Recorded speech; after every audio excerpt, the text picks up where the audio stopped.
What's up, folks? SmackDown, good show, was on tonight, and Smark is here to review it. Hi, I'm Alex. I'm the dude with the demon Finn Balor thing. Say hi, Alex. Hi. Drew is with me. He's got the Smark City icon. Say hi, Drew. At least you can't mess up the intro when you're doing the intro. Right? That's very true. I can't mess it up when I'm the one fucking around with it. Anyway. Say hi, Drew, because I told you to say hi, Drew. Hi. There we go. Drew. Anyway. What? Anyway. I said hi, Drew. I know, you do that every time, but you waited this time, and I thought you were just going to be like, not a dick. And I was like, oh, cool. And then, no. So okay. I'm the bad dick today. You're the bad dick. Bringing along our good dick, bad dick conversation from yesterday's Raw. Anyway, SmackDown was fun. It's always fun, it seems.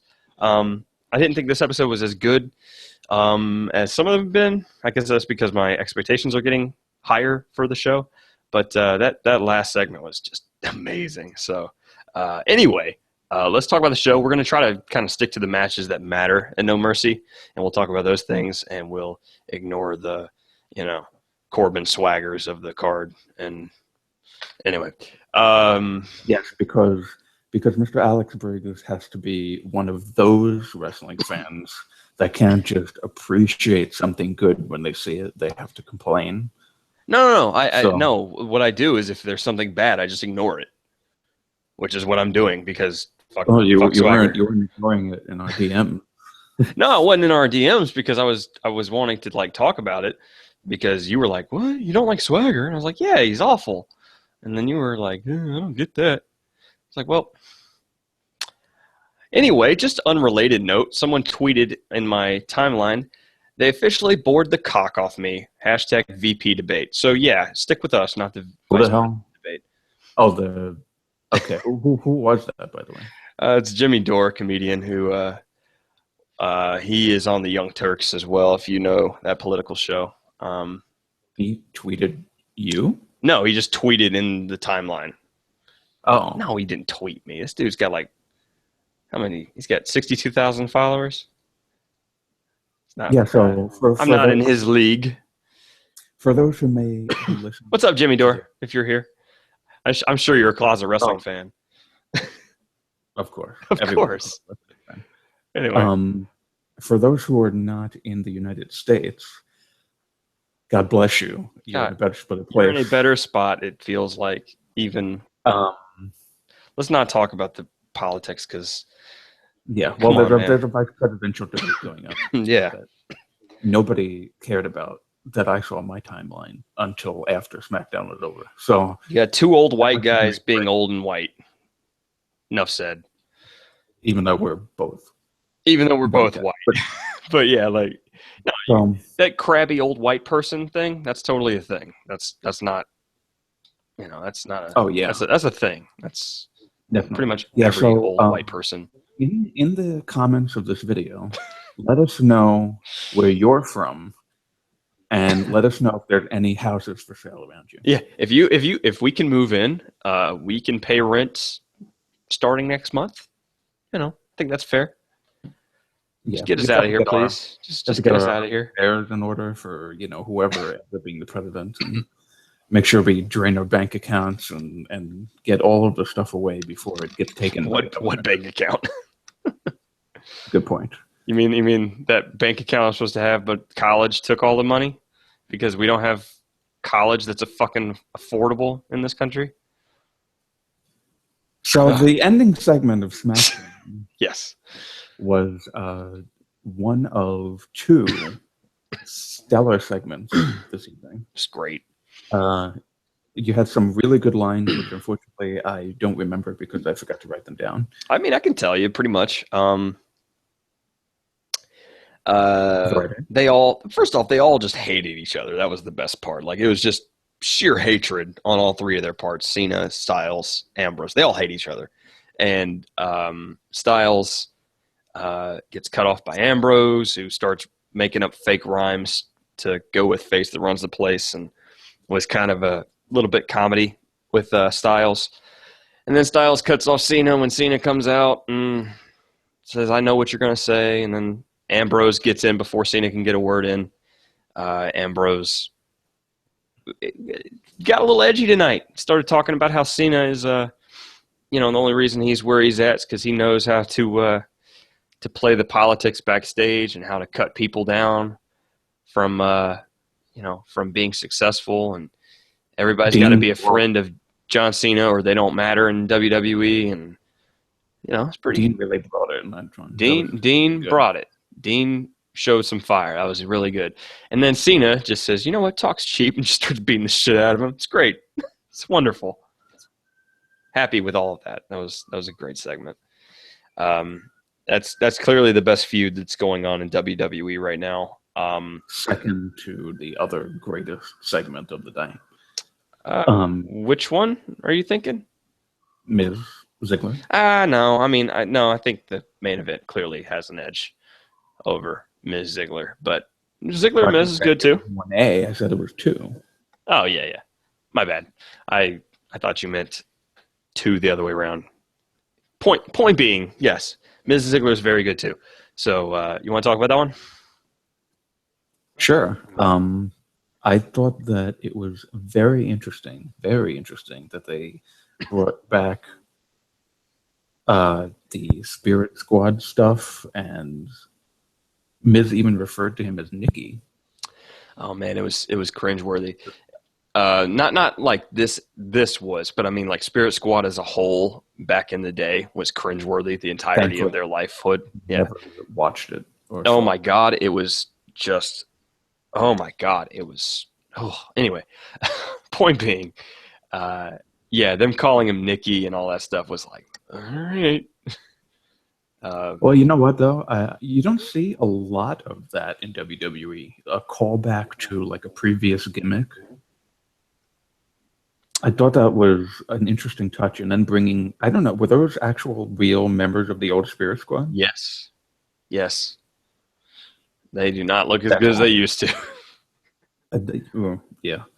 But I thought that was a really nice touch. And again, Dolph delivering a really good promo. And man, I mean, there's going to be a lot of interesting things that happen if Dolph ends up losing on Sunday. Well, I don't think he's going to lose. We'll get to our No Mercy predictions in a little bit here. I really just like how, Ziggler's doing a lot of the things you kind of could get on a babyface's case for, where he's, I love the fans and the kids and like it gets a little old at times, but it feels very genuine and real coming from him. And this is the best he's looked in years. This is the best feud he's had in years. So it's all working well. It's all firing on all cylinders here. And, with it just had that Miz smarminess, the whole like the WWE 24 promo package, that whole thing was just absurdly cut and pasted to fit Miz's message. And, they showed pretty much every down point in Ziggler's career. So, it's compelling. It's fun. It's interesting. I'm rooting for Dolph Ziggler for the first time in about 2 years. So, take that. I think we should rename SmackDown to Shoot Down, because there's lots of shooting on this show. Lots of shooting. Incredible. Yeah, and that's not even talking smack.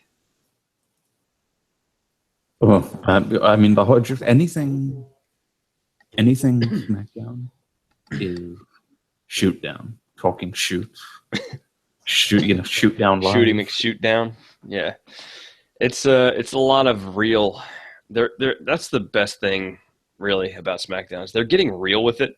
They're eschewing a lot of the customs of how wrestling is supposed to go. They're doing things new.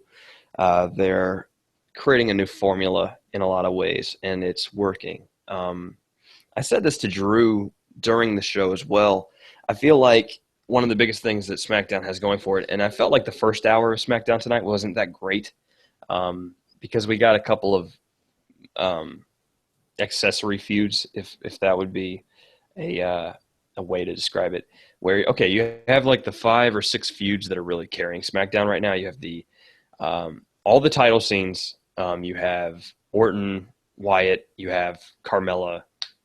I almost said Carmella and Wyatt. That would be weird. Carmella and Nikki Bella. So all of them are doing fantastic, right? And it's like the Corbin, Ziggler, or Swagger and Hype Bros versus Vaudevillains. Like that stuff, there's no reason to care. And that's very Raw-esque. Like right now, like it's just there. So that's the difference, is that you have a bunch of really good feuds that are compelling. And when you have those small moments that aren't, it's a 2-hour show, so they're not that bad. Right.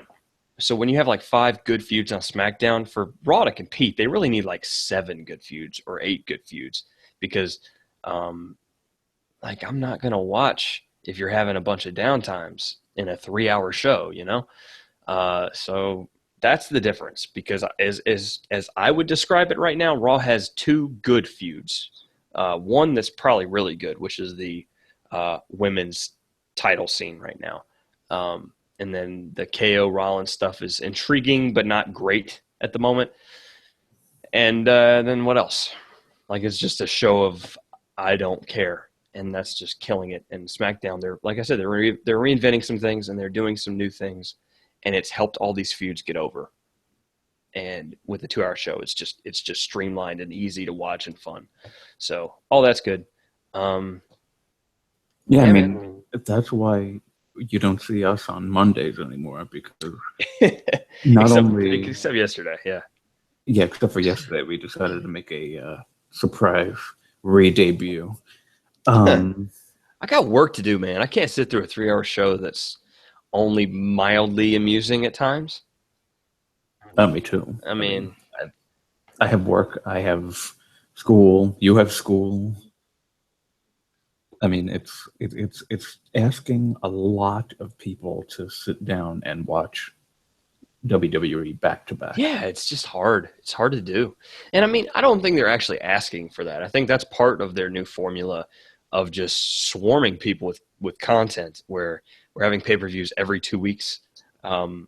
I think part of it is we're just going to give you so much content that you can pick and choose what to watch, and it's convenient to you.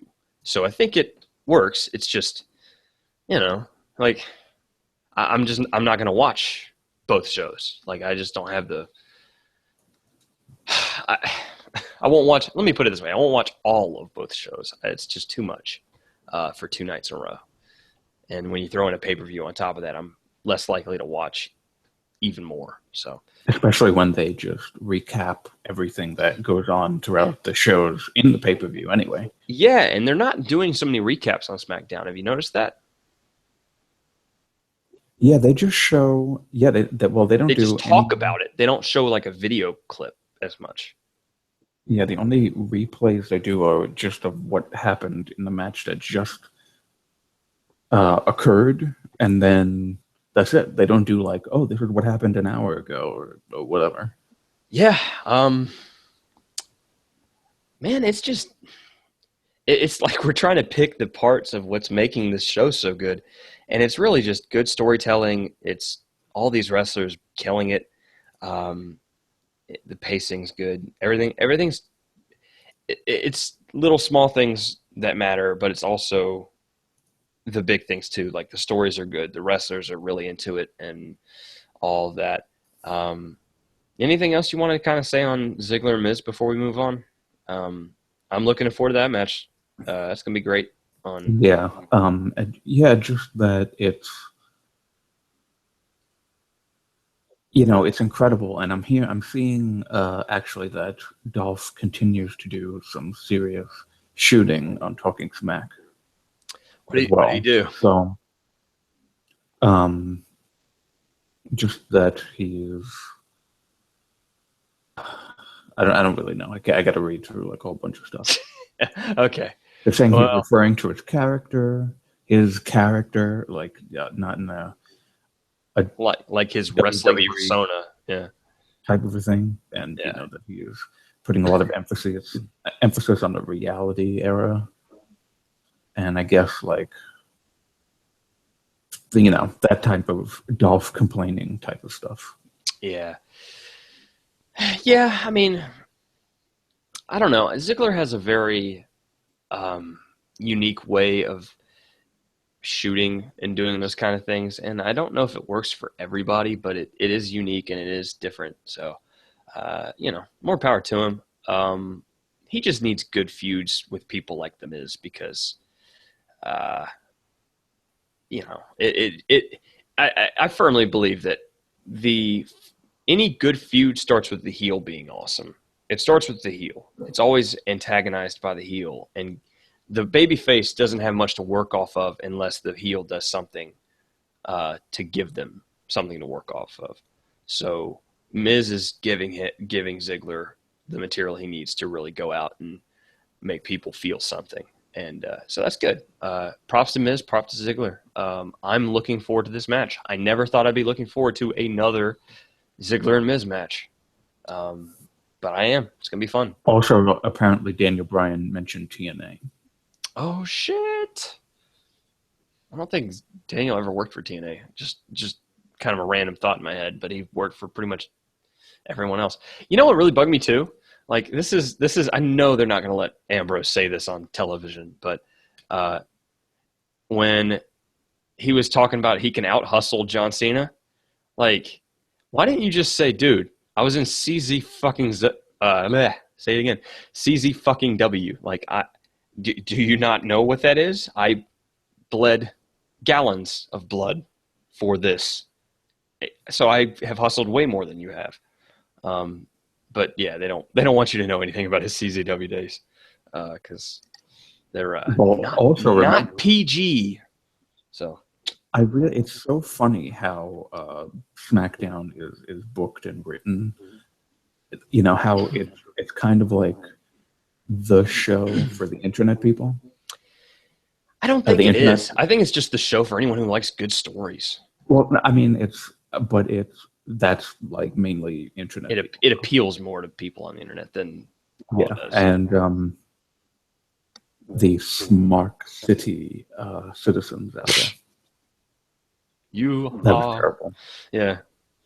Oh well. I'm sorry, that was terrible. But anyway, my point. Moving away from what I just said, you tried. You tried. That's what counts. You tried.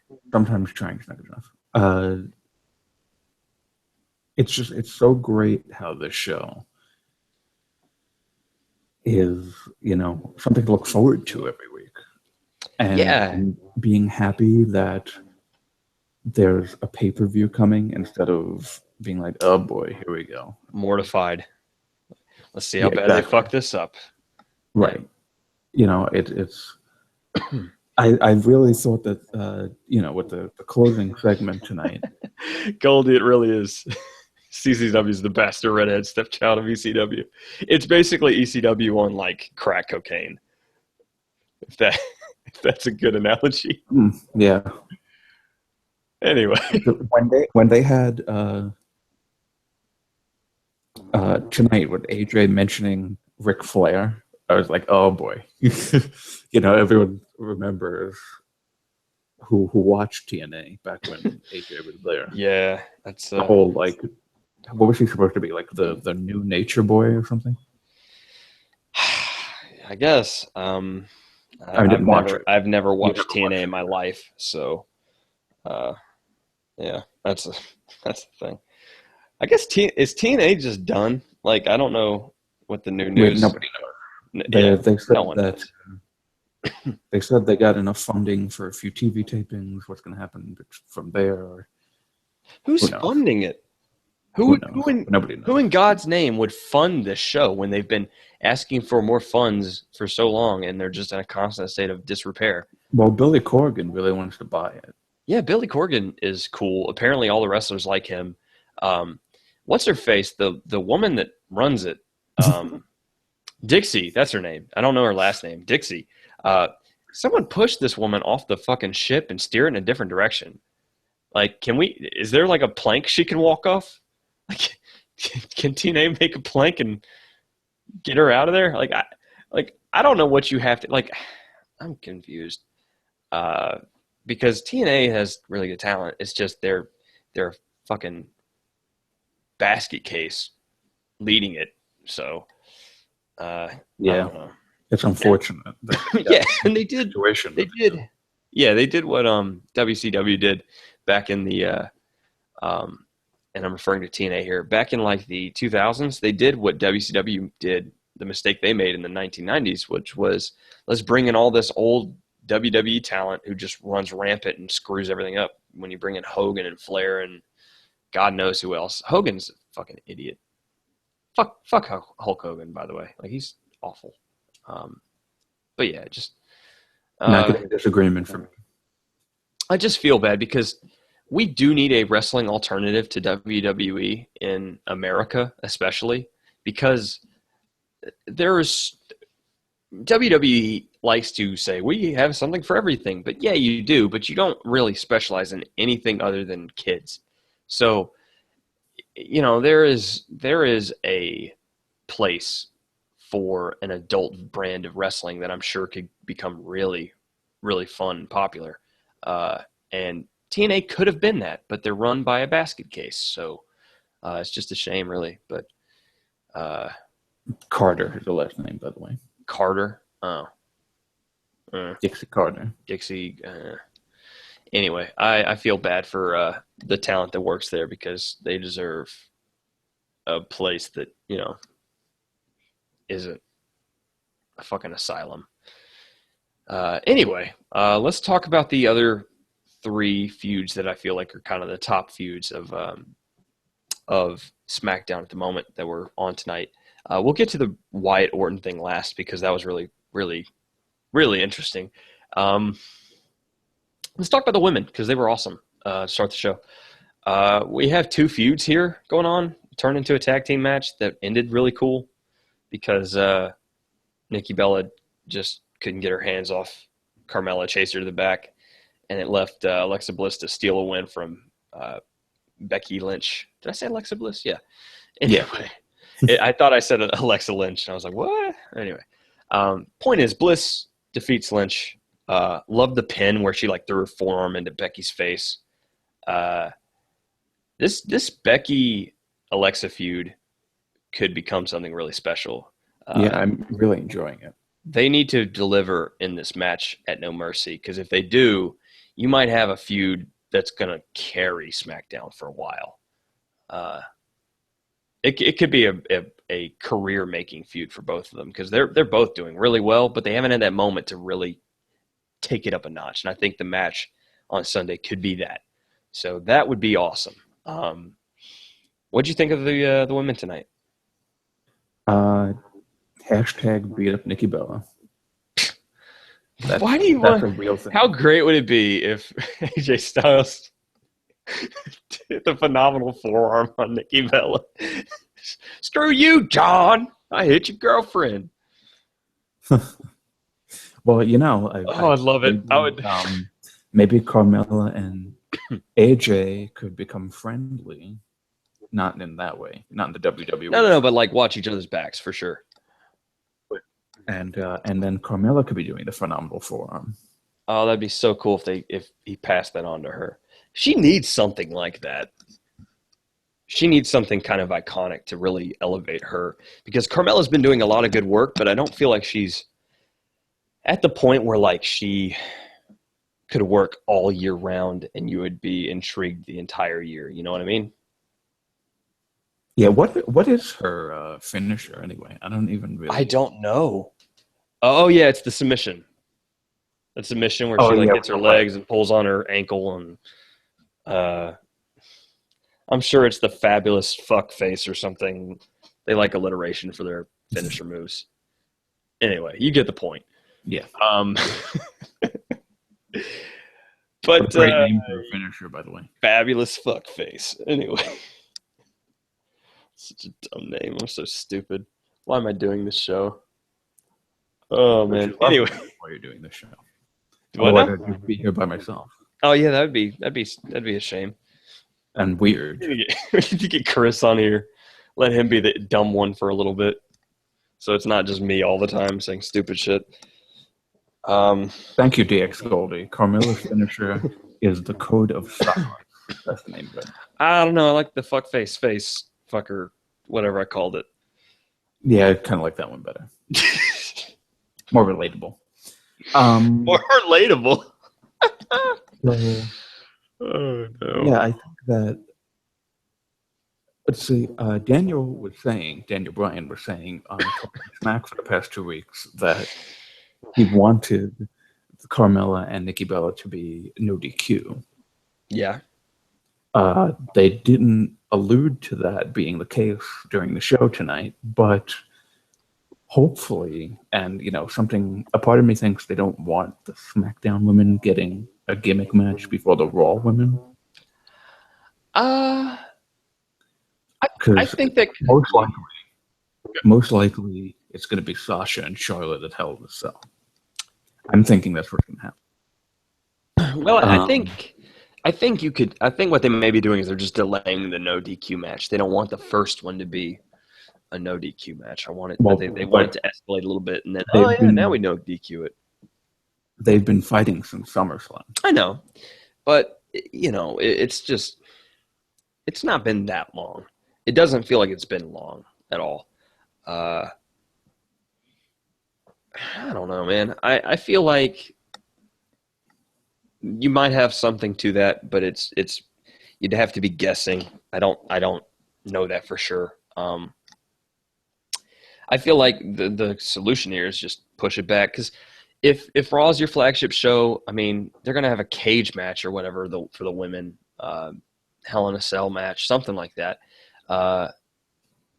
By the way, if you think Sasha's been like throwing her body around, wait until a fucking cage match. But I feel like, yeah, you got a cage match and you got a no DQ match. Put them on a scale. Which one is a more substantial gimmick than the other? It's probably the cage match. So, if it were a no DQ match, the finish would be Nikki hitting the TKO off the top rope through a table. Oh, that'd be awesome. I want it.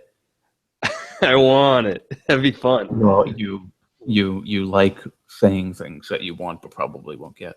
So. Shout out to Goldie for that. That was cool. I like that idea. I know I always say things I want and then I get disappointed because what they do is so much less cool. And a bit of continuity from last night's podcast. I still did not get the link that you said you were going to send me. I did send it to you. I didn't. I sent you the one. Okay. Yeah, sorry for anybody who didn't realize this. I was talking to him about how Bailey's character. He didn't like how Bailey was portrayed last night, and I showed him well, no, they're just kind of playing off how she was played in NXT. So I was going to show him that AJ Lee versus Bailey clip. Let me pull that up again. Never on your word. You're just so terrible. I gave you the other one. I swear to God, I sent it to you. I swear to God, you did. Oh, you're a dick. Trying to make me second guess myself. You're awful. That's why I'm good here. Again, for emphasis. There. It's in our Twitter DM, asshole. Anyway, yeah, both women's feuds are fucking amazing on SmackDown. And I think you could criticize Raw for only having one at the moment, really. Because I know Paige is out hurt or something, and I know Nia Jax is just squashing people. But, I think there's also... Did you just yawn? I did. This is how I combat you trying to make me out as a liar, as I yawn in your face. Do I need to tuck you in? Yes, please. That'd be great. Jeez. Get an early night sleep. I don't think Raw is doing bad necessarily, but I think you could make a case for as much as you've had this dynamic of Dana and Charlotte having problems and Bailey and Sasha kind of teasing their rivalry continuing and all that, they really only have the one feud, which is Sasha Charlotte at the moment. So I think you could at least make the case that, like, come on, y'all, you need to step it up and have a second feud, because SmackDown's beating you and it has a smaller roster and less time. So I don't know. It's another way you could poke at Raw if you wanted to. Well, I don't really like Raw at all. So. I know you don't. I was happy with Kevin Owens. I'm still happy with Kevin Owens to a degree. And just, like they're not making, they kind of like tweaked his character since he won the championship. He's kind of like not a dick anymore. He's just kind of like, hey, I'm this guy, and here's Chris, my friend. And he's a pretty substantial dick. He's a good dick though. So yeah, that's pretty much what I'm getting at. He's a good dick. He's not a bad dick. He's doing the heel that likes to be cheered type of a thing, which I don't like. Well, yeah. I mean, I'm okay with it. It's just nitpicking. Let's not talk about Raw and a SmackDown review too much. But good idea. Yeah, I mean, point is, the fact that you can point out this stuff and it's the main feud on Raw is not good. But we've talked about the women. I think we're both pretty excited for both of those matches because they're both going to be fun. I think that leaves us with the tag match, really, that I want to talk about. And you wanted to talk about... Bray and Orton. Yeah. We'll talk about that last. So, tag match is clearly like, they're making it out as American Alpha is the true rival of the Usos, and that's why the Usos keep going after them and trying to take out their fucking legs like their goddamn Evolution back in the day when I was watching wrestling as a kid. So, that speaks to me because it's like the intentionally injuring people is always a good heel move for me, and it doesn't get done enough. So they're waiting for American Alpha to heal up, quote unquote, and challenge the Usos again. And then you have Slater and Rhino as, I mean, almost certainly transitional champions, but like the whole tag team scene with the Usos, and it really starts with the Usos, has been really intriguing and fun. You got anything to kind of add to that idea? No, I mean, Usos and Alphas are probably the hottest tag feud, I would say. I think they're the hottest tag feud, and they're the only two tag teams that are really over at the moment in WWE. Good over, like substantially. Yeah. I mean, Enzo and Cass, obviously, but even them, they're not around the tag scene, so I don't know how much they're that over, And I think Slater and Rhino are over in the sense that, hey, it's a novelty act and it's fun. But I don't think they're over in the way that the Alphas are over or the Usos are over. And it's just nice to see the tag teams. Like, the tag team division in WWE has always been just kind of we need something else. And it looks great. So, I'm happy with it, man. I'm cool with it. It's been fun. I think another fun feud. I think it was kind of nice that they gave the tag teams that have been kind of like not mentioned or showcased some time on the show tonight.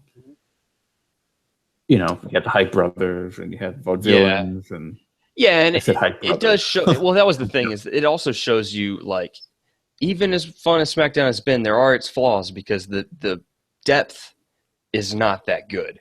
Because as soon as you get past Alphas, Usos, and I guess Slater and Rhino, you have Breezango, which is a really good team, but they've not been seen for a while. But after that, that's who's next, is the Hype Bros and the Vaudevillains and Ascension, who are all not on their level. So, I think you're going to see some tag teams moving up soon. That's kind of a shitty thing because Daniel Price is in our our Twitter on YouTube chat thingy.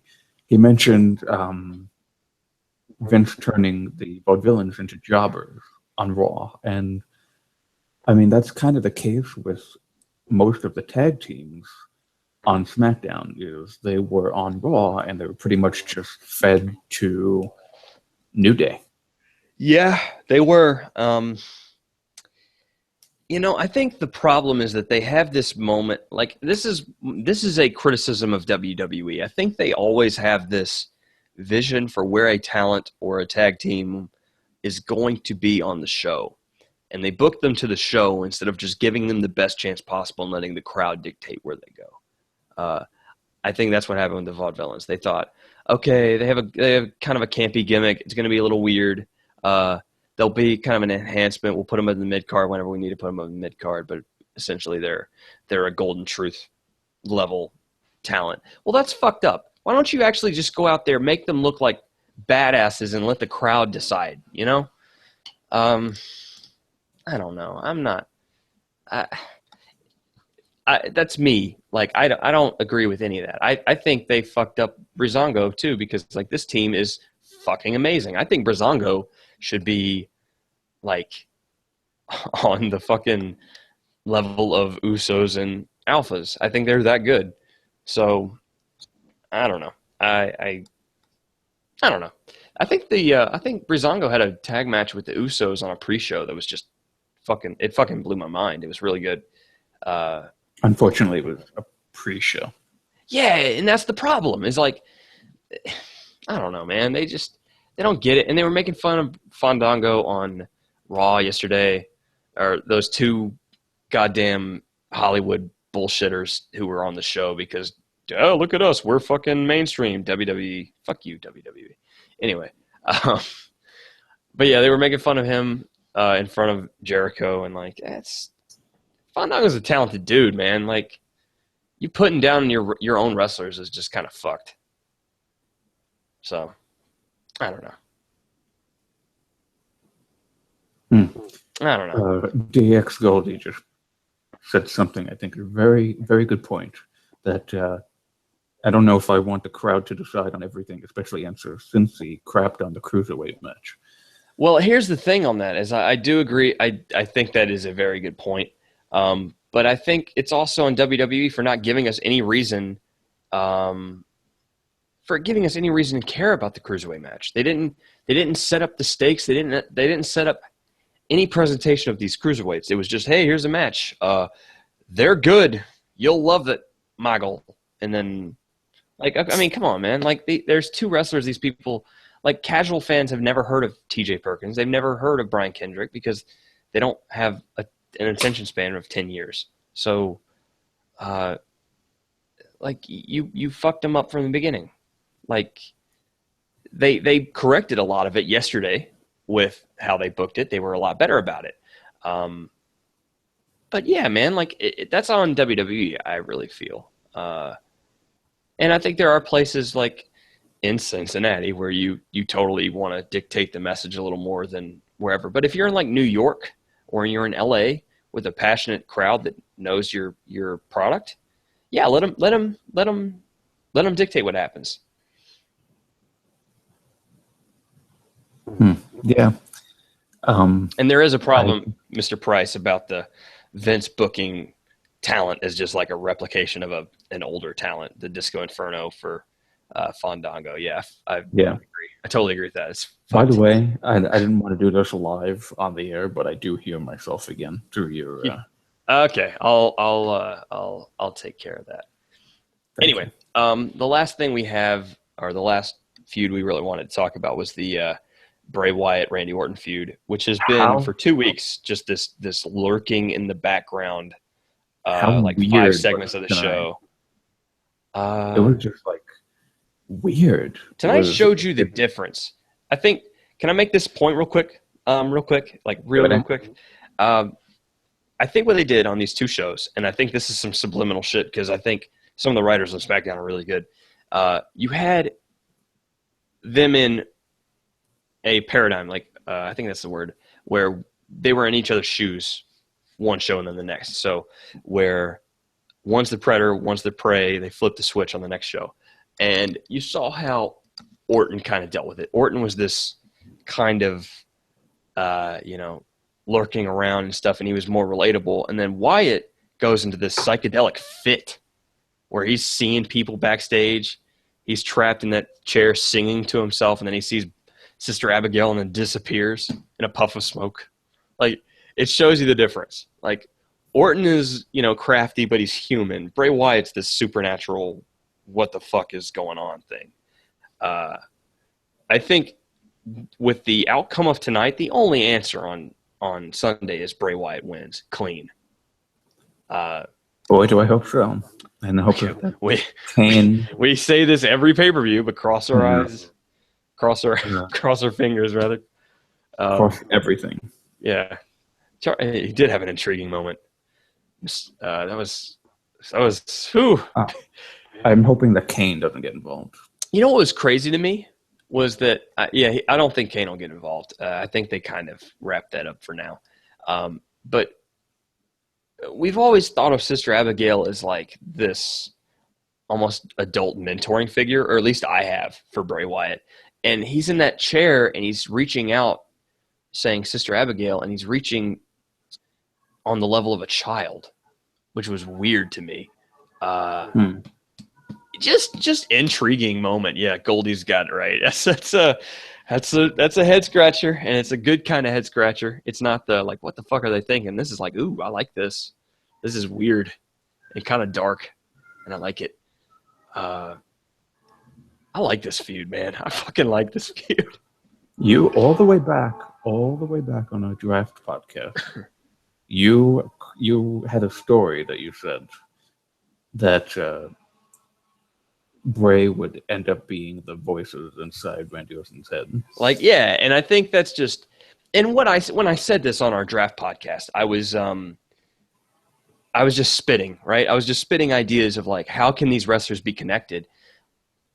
That seems like an obvious way to go. Like, Wyatt's he's trying to become like a prophet figure. He's trying to be a god, as he says, and Randy's always had these voices in his head that he talks about. Like, well, why wouldn't Bray claim to be those, if only to get into Orton's head? It's just fun. It's different. It's more like supernatural things are good. They're fun. They just have to not be so. They need to not be campy and yeah, that's the word. They don't need to be campy and like childish. They need to be. They need to hint at darker things.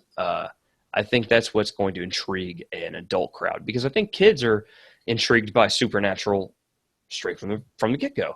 And I think, they have that kind of an awe feeling, right? They see this, these characters that are so much larger than other characters, and they leave you in awe as a kid. As an adult, you're a little more rational, and you look for the reasons why things are happening. And when you hint darker things, it makes it more intriguing as an adult, I think. They're doing that. It's fun. And yes, we are aware of the Katie Vick angle. We're never talking about that. Never talking about that. Oh man. No, we don't like I don't like it. No, sir. I don't like it. Do you want to make some predictions for No Mercy? Why not? Why not?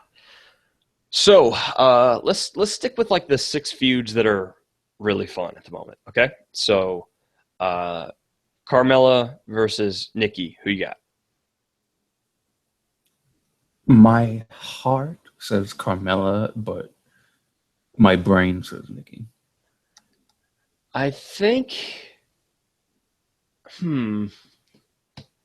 It's a hard one for me. I'm kind of in the same boat where I think the right answer is probably Carmella again, but Nikki's jobbed so much since she came back, which is good because they needed her to. They needed her to lose to create parity in this division, but she needs a win at some point. Cena being a political bitch, says Nikki. Yeah. Let's go with the Ambrose storyline and say Cena being a political bitch means Nikki Bella wins. I'm gonna go with Nikki. I think it'll be like a pre-show match. She'll steal a win or something, and You know what? Carmella will hit her after the bell, and it'll what they might cause do? a stipulation. What? They might do some sort of a DQ finish, since they just constantly fight with each other nonstop. That's true, and that would leave them into the no DQ fight. And I don't see many non-finishes on this show, so that could be a very real possibility. Huh. Yeah, I would like to see. I would really like to see a no DQ fight between them. A no DQ would be spectacular. When was the last time women had a no DQ match? I don't know if women have ever had a no DQ match. That's my thought too. And like we just we just had our first main event women's match on Raw in 12 years, I want to say.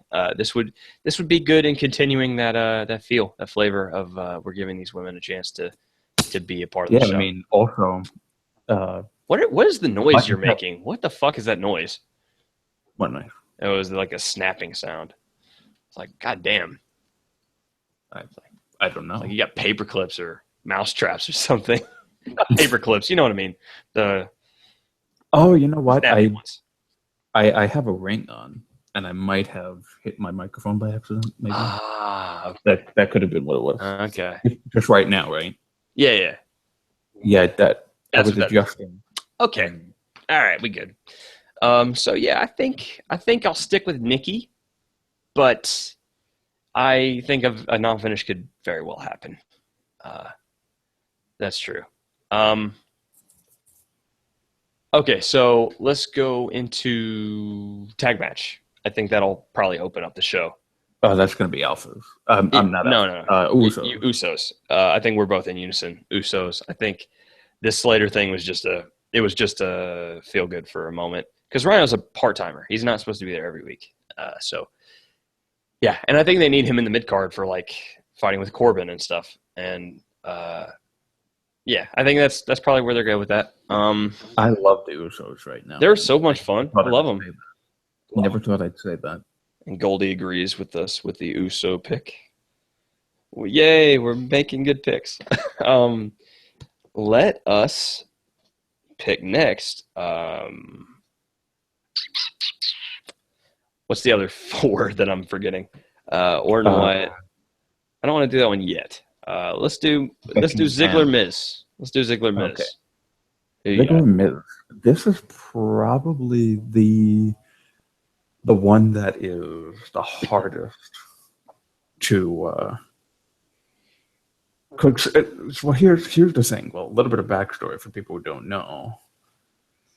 Apparently, Ziggler was going to be leaving the company soon, or like within a year. And, it's interesting because of what happened with Cody and what happened with Ryback and and Wade Barrett. I don't know. This is really difficult.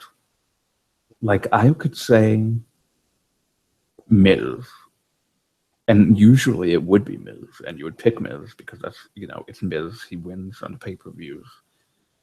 But I don't know. I mean, if they do, like, say they make Miz, they give Miz the win here. Does Dolph Ziggler really leave, or do they do kind of like what Miz did a few years ago? Yeah, when he left, or he was in an I Quit match, and he had to quit, and then he came back in a mask. That was like the fucking Bo Dallas thing from NXT. I think this is my thought on this. Is first off, I remember seeing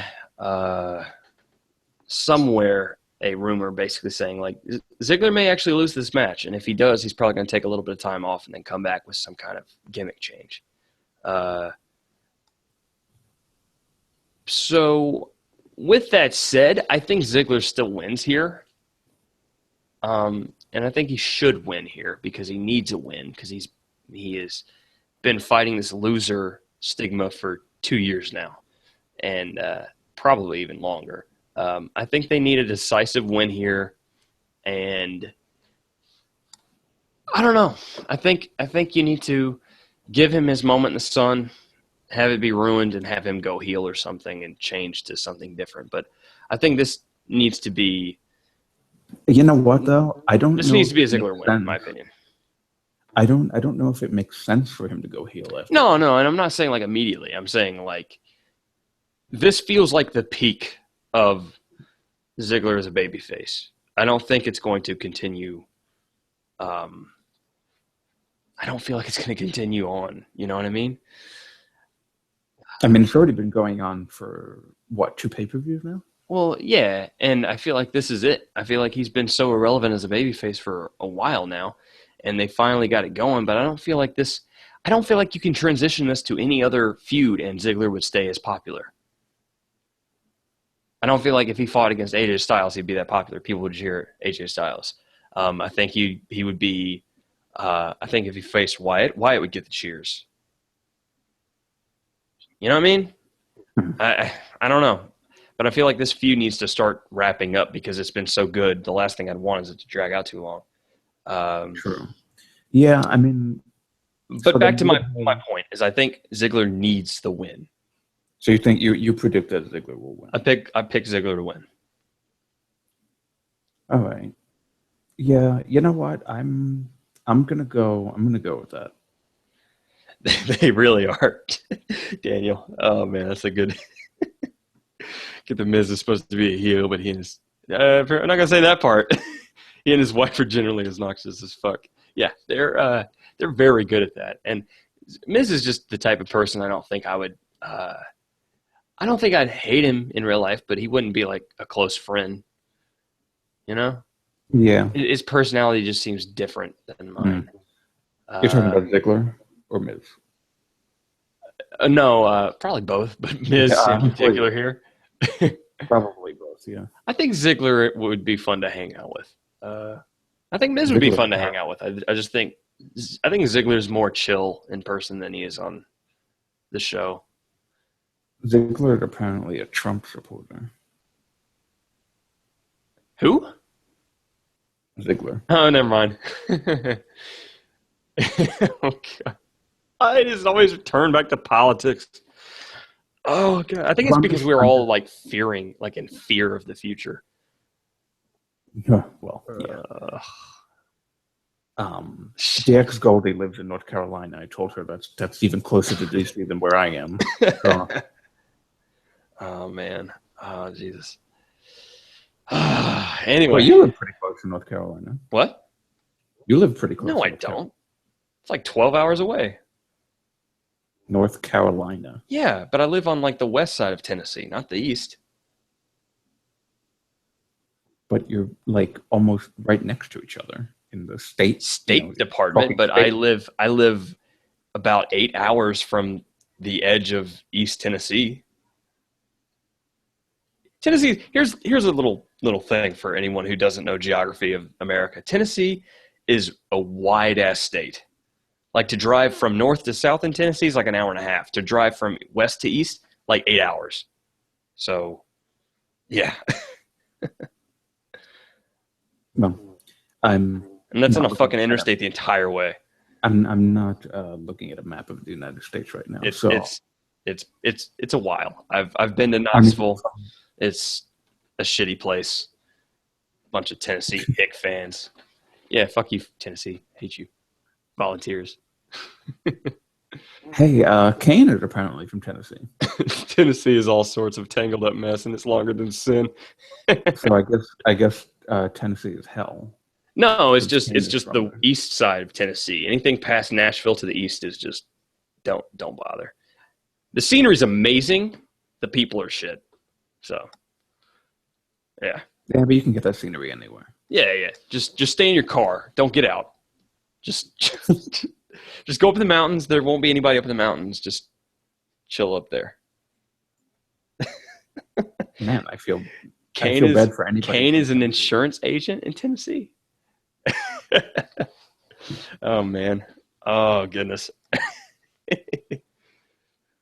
Oh, this is a fun show. I'd like to buy some insurance from Kane. What would you buy from him? Probably. What insurance would he sell? Well, if he really regrets his actions from when they were a child, when he was a child with the Undertaker. I'm sure he sells dental insurance. Sorry. Oh, I was gonna go with house insurance because he set fire to things. Oh So. yeah. Yeah, or like just arson insurance, something like that. Oh, what I would do for a nationwide commercial with Kane, like tone deaf singing the "Nationwide is on your side." That'd be fun. See that's some good mainstream shit. Yeah, like that'd be great. Not some Isaac shilling, clap, clap, clap, clap, clap. not some shilling out for Susan G. Komen. Yeah, let's talk about that again briefly, like really briefly here. I said this last night. I get that you're doing breast cancer. I will reiterate again. I've had family members who have had breast cancer. I have a bunch of sympathy for breast cancer awareness and all of that. Fuck using that on your entertainment show as a PR move. I don't give a shit. Show me wrestling. That's why I'm here. Cool. Back to predictions. Let's talk about Orton Wyatt. What do you think is going to go on there? Well, we kind of like already talked about this one, but Yeah, we didn't talk about the prediction. I don't think that Bray just needs to win already. Bray just needs to win already. That needs to be the title of this podcast today. WWE SmackDown review. Bray needs to win already. Because he lost by walking out to fucking Kane today. I think they're setting up some kind of spooky ending to this match, but I think it needs to end however it ends with a Bray Wyatt clean win. And so I'm going to say Bray Wyatt wins clean. I have no reason to doubt SmackDown making the right decision here. And come on, man. Orton's in the downward part of his career. He doesn't need this win. He's got it made. Well, as Daniel Price, shit. Daniel's right, though. Yeah, go ahead, say it. As much as we all now hate to say it, Orton He's going to win already. He changed the title. Saw it load live. Anyway, go ahead. Orton will probably win since he had to job for Bork Lesnar twice. Go ahead. Okay.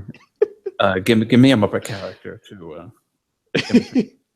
We can be Bert and Ernie together. We could. I don't want to though. I don't know. Maybe that'd be fun. I'm not one for impressions. Yeah, I'm not going to do an impression. I just mean like do Bert and Ernie. How Jericho is Bert and Ernie. Here, you can be KO, I'll be Jericho. I'll be the interesting one. You'll be the title holder. Hey, you know what? I'm good with that. I'll let you have the glory, and I'll be the funny one. Swedish Chef. Yep. Well, you're not that funny, though. Well, anyway, I am hysterical. Excuse you. So I am predicting that Bray will win, aside from the logic that Daniel Price just said, because fuck logic. Bray will win. It makes sense that what Daniel did say, if we didn't say it already, is that he said that Orton probably will win because he had to job to Brock twice. We literally just. I know, but then I did the Bork thing, and then Okay. So I lost track of my thought. Anyway, yeah. Anyway, yeah, whatever. Yeah. Bray Wyatt needs to win the fucking match, so I think we're good. Let's do the women's title match. Who do you think wins? Alexa Bliss and I'm gonna go with Becky Lynch. Because Becky should not be moving that so quickly. I agree. I think it would not. After the whole story that they've told and leading up to her becoming the first SmackDown Live Women's Champion, I think that it would hurt her in the long run to have lost it so quickly. Yeah, I think what you want to do with this run of hers is you want to have these heels just tearing her down like consecutively over pay-per-views to where you can see the end is near and it finally happens and you just feel sad because she's been taken advantage of. And then, you're invested in her for the long run, getting back to the top. Alexa is an amazing, amazing wrestler. She's still getting her feet wet in WWE and still getting established. They need to take this loss that she suffers and use it to make her even meaner, even more vicious, even more violent, even more deranged, and live up to that Harley Quinn thing she's got going on nowadays. She did a what was the one she did in NXT? She did, oh god damn it, I think Freddy Krueger. That was cool. Who knows if Alexa's natural? Why are we asking that? Natural what? Comments. Natural. I'm not looking. Natural. Oh. Could be anything natural. Point is, I don't know. I don't worry too much about the superficial stuff. Point is, she entertains me. She's awesome.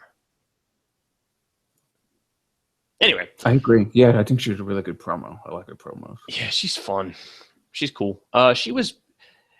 I always thought, and I know I've said this on these podcasts before, but she did such a good job with Blake and Murphy on NXT, and I feel like an even better version of Blake and Murphy is on SmackDown in the tag team division in Fandango and Tyler Breeze, and I feel like the three of them working together would be amazing.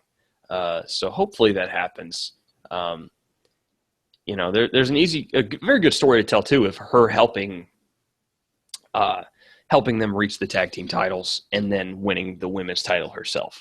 So that'd be cool. But yeah, I think we're both in agreement here that a Becky win is needed.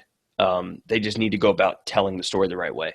And I feel like it's another one of these this is another one of those matches that could really ramp up this feud. A good match here could really make this feud something special moving forward. And yeah, Alexa needs to be that nasty heel that women's division needs. Thank you, goalie. You summed it up better than I could. Yeah, I agree. I think that's the way to go here. Any more comments on that before we move to the main event? Nope. Okay, so triple threat: Ambrose, Cena, Styles. Who you got? Styles. Got to be Styles. I think so too. I hope they don't put it on Cena right now. No, that would be bad. First off, his 16th win is going to come in like WrestleMania. It's going to be like a big show, and not the big show. Well, it's the big show. Oh god damn it! Like I made that comment and then you said it, and I was like, oh, why'd I say that shit? I don't even want to talk about a big show. Anyway, yeah, they're gonna make sure all eyes are on the product when that happens and all that shit.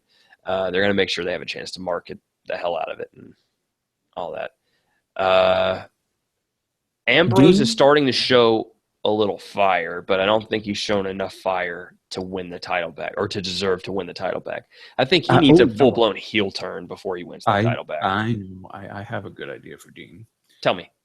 Dean should go after Dolph after he wins the Intercontinental Championship on Sunday. And then there could be a three-way feud between Dolph and Miz and Dean. And that'll get Miz out, and Miz can go to the main event. And then it can be just Dean and Dolph. I don't know if I want Miz in the main event, though. Why not? I don't know, because I don't think I don't know, man. Remember Cena and... oh, well, of course, it's going to be Styles that wins because supposedly Cena and Ambrose are taking time off. Yeah, yeah. So, yeah, he does need a new person to feud with. God damn. I don't know, man. I don't know. Because it can't be that Dolph moves to AJ, because if he doesn't, then he's supposed to be, so he can't move on to the main event scene. Yeah, I don't know. It just feels so weird. Like Miz is in this great spot right now, but it feels like if he moved up to Styles or Cena or Ambrose, I wouldn't take it as seriously. Apollo comes to mind. Yeah. Apollo for who? Apollo for AJ. For AJ? Yeah. Like it feels like AJ's in the midst of a long title run, right? So let's give him some feuds to just kind of beef up the numbers. And Apollo makes great sense. It's someone that AJ thinks is beneath him, as Goldie says in the comments here.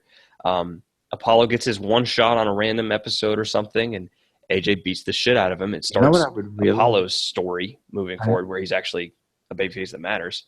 I would be 100% on board with that if AJ goes full Cena on this and does a World Championship Open challenge every week. I don't know if that'd be AJ's style. It might be AJ's style. See what I did there? Maybe. I think it would be. It would definitely fit with the "I can do anything you do better" mantra that AJ has. So you did it for the U.S. Championship. I'll do it for the actual World Championship. So that'd be cool. Does SmackDown have enough people for that? Yeah, sure. I mean, it could, even somebody from a tag team could just be like, hey, I want to answer the challenge. So. Bring Nakamura up. Yes, please. I mean, I'm just cool with bringing Nakamura up. Can we just do that? But I think it would be cool. You know what I think would be cool? This would be even better. AJ Styles he says, okay, I'm going to do what Cena did, only better. I'm going to do it with the world title, right? And so he handpicks people to defend it against. So he picks like Heath Slater, and he picks like the jobber from Raw, Ellsworth, whatever his name was. Yeah. And so he's picking these guys, and he's like, I'm giving you a shot at the champion. I'm giving you an opportunity. You should be thanking me. So like the crowd's like, you're not even defending against anybody, but he's saying like, no.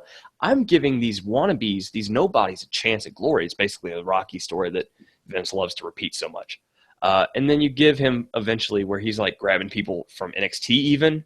And then finally Apollo Crews steps up and says, how about you fight somebody that actually fucking matters, I don't know if Apollo Crews is at the end of that though. I don't know if he is either, but I would enjoy it. We talked about Nakamura. I think Nakamura could be at the end of that. Nakamura would be the one. I mean, that's obviously the guy you'd want, but I don't know. I think there's something there. It's just interesting to think about this stuff. It's just, I don't know, man. I don't feel like Miz or Ziggler is next for Styles, That doesn't feel right. And the problem with that is like, who else would it be? Orton or Wyatt, I guess. But why would you do Wyatt so early? I mean, Wyatt needs to be built back up.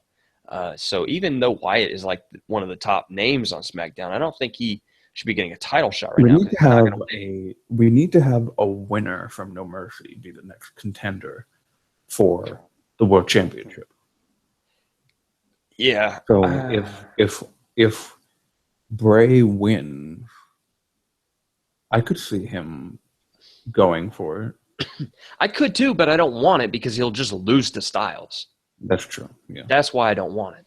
So it's complicated. I think the best thing to do would be to have Kalisto. Yeah, Kalisto is still around. It would be something like that. It would be Styles like handpicking his adversaries for a little while.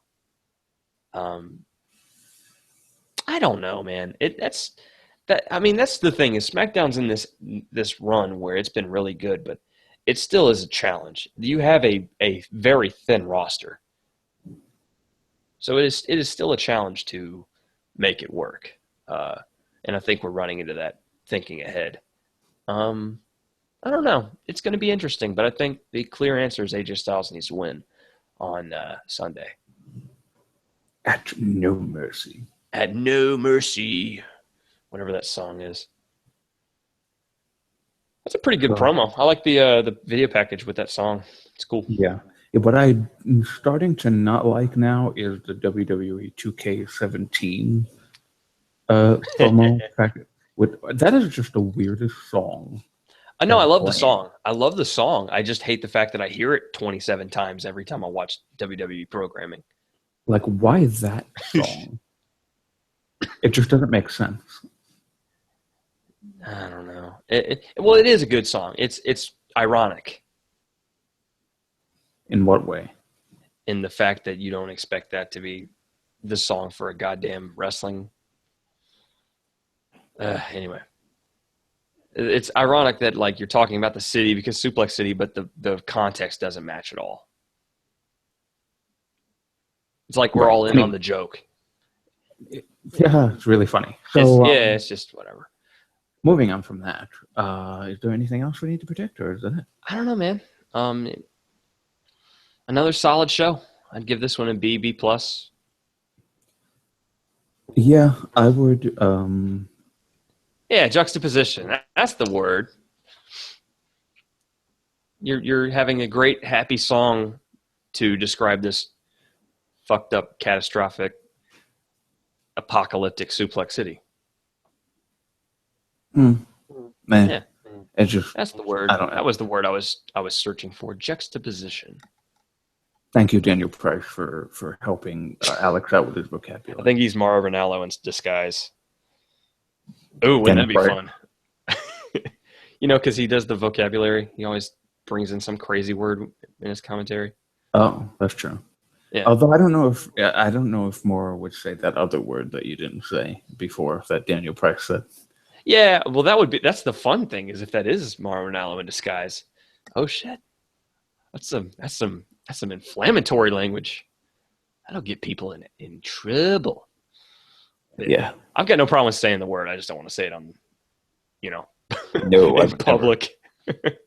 In private, yeah. I'll say it when it's joking and not derogatory. But I don't know. I think we're good. We will be here for the goddamn No Mercy Fallout review, all that shit on Sunday night. That will be fun. Do I change the name of that podcast to Goddamn No Mercy? Goddamn No Mercy review, yeah. Or did we just do it in all capitals? Here's your name. Here's your Goddamn No Mercy review.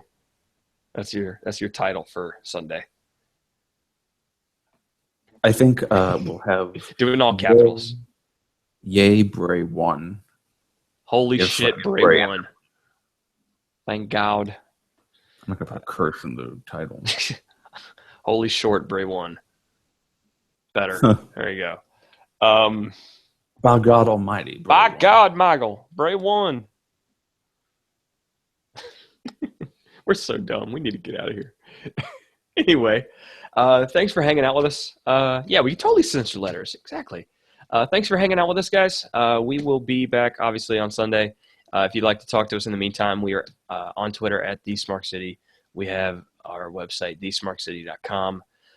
Yeah, come hang out with us. We'll talk and shoot the breeze with you, with Tyler Breeze. Yeah. Does he still doing that web show? Because that's amazing. I love that show. What happened to them? I don't know. 5 seconds of Tigger was my life. His dog is so cute. I didn't even know he had a dog. Yeah. It was. You didn't hear the story about Tyler Breeze's dog? Yeah. He found it at the Performance Center. It was like a stray. So he adopted it. That's very nice. Yeah. It's so cool. He's such a good guy. Good job, Tyler. Good job, Tyler Breeze. We need more Tigger. I love they named it Tigger. That's such a cool name. Yeah, that's really cool.